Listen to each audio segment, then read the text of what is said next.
Masuknya Islam di Tapal Kuda. Tapal Kuda adalah nama sebuah kawasan di Provinsi Jawa Timur, tepatnya di bagian timur.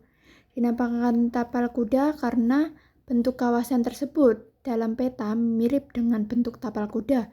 Kawasan ini meliputi Pasuruan bagian timur, Probolinggo, Lumajang, Jember, Situbondo, Bondowoso, dan Banyuwangi. Tapal Kuda merupakan wilayah subkultur di Jawa Timur yang memiliki sejarah panjang pemberontakan. Penghuni Tapal Kuda mayoritas etnis Madura, meskipun ada minoritas etnis Jawa, namun pengaruh Madura yang sangat kuat menyebabkan karakter budaya di wilayah ini beraroma Madura. Orang-orang Tapal Kuda juga sangat identik dengan Islam, lebih spesifik lagi Nahdlatul Ulama.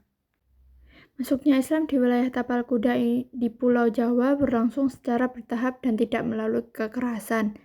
Hal ini menjadi salah satu keunikan penyebaran Islam di Indonesia dibandingkan dengan wilayah lain di dunia. Penyebaran Islam juga diperkuat oleh pendekatan sosial yang dilakukan oleh para pedagang dan ulama. Mereka menunjukkan akhlak yang baik seperti kejujuran, kesopanan, dan keadilan dalam berdagang. Proses masuknya Islam di Tapal Kuda merupakan hasil dari interaksi berbagai faktor, seperti perdagangan, akulturasi budaya, pendidikan, dan politik, yang berlangsung secara damai dan berkelanjutan.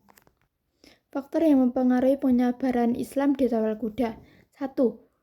Letak geografis dan jalur perdagangan. Sejak abad ke-13 hingga seterusnya, wilayah ini sering disinggahi oleh para pedagang muslim dari Arab, Gujarat, atau India, dan Persia.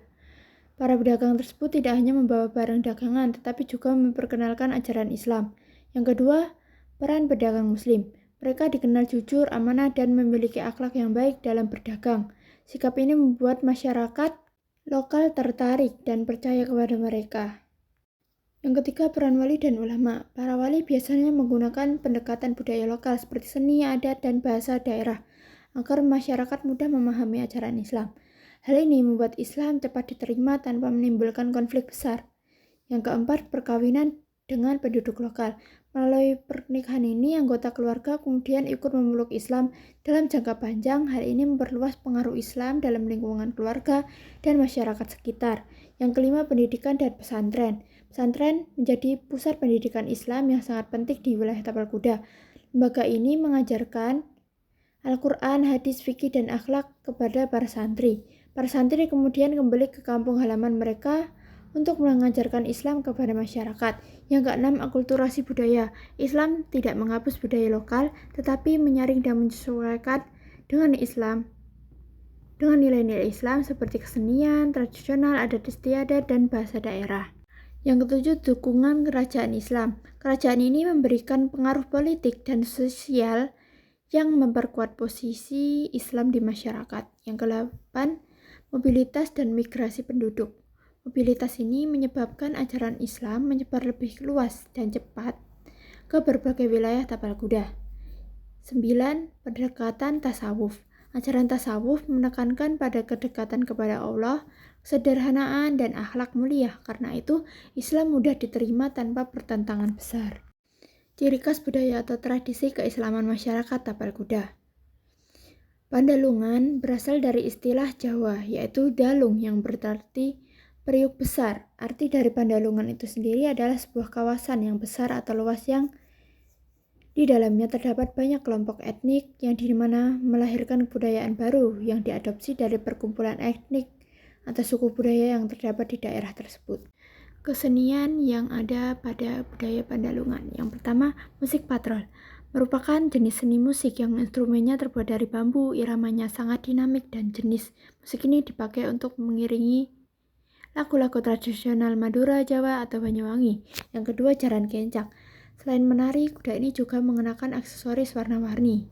Yang ketiga, kentrung. Seni ini adalah pelantunan pantun Madura yang diiringi bunyi rebana atau terbang. Yang keempat, Singo Ulung ialah tarian rakyat dari Kabupaten Bondowoso. Dalam legendanya, Singo Ulung merupakan gelar yang diberikan kepada seorang yang bernama Juk Seng, bangsawan dari Belambangan yang suka mengembara. Yang kelima, Lengger ialah tari rakyat yang mirip dengan tanda yang dikenal dalam wilayah kebudayaan Jawa. Dan tarian ini menjadi tari pergaulan yang bersifat menghibur. Untuk kesimpulannya, masuknya Islam di wilayah Tapal Kuda, yaitu Probolinggo, Situbondo, Bondowoso, Jember, Lumajang, dan Banyuwangi, merupakan proses yang berlangsung secara bertahap, damai, dan alami tanpa melalui perperangan besar. Islam masuk melalui berbagai jalur seperti perdagangan, dakwah para ulama dan wali, perkawinan, pendidikan pesantren, serta alkulturasi budaya dengan masyarakat setempat. Selain itu, proses pencampuran budaya Jawa, Madura, dan Islam melahirkan budaya Pandalungan yang khas, yang menunjukkan bahwa Islam di wilayah ini berkembang dengan cara yang fleksibel dan mampu menyesuaikan diri dengan budaya lokal. Dengan demikian, dapat disimpulkan bahwa Islam di wilayah Tapal Kuda berkembang sebagai Islam kultural yang kuat, moderator, dan berakar dalam kehidupan masyarakat sehari-hari, sehingga tetap bertahan hingga sekarang.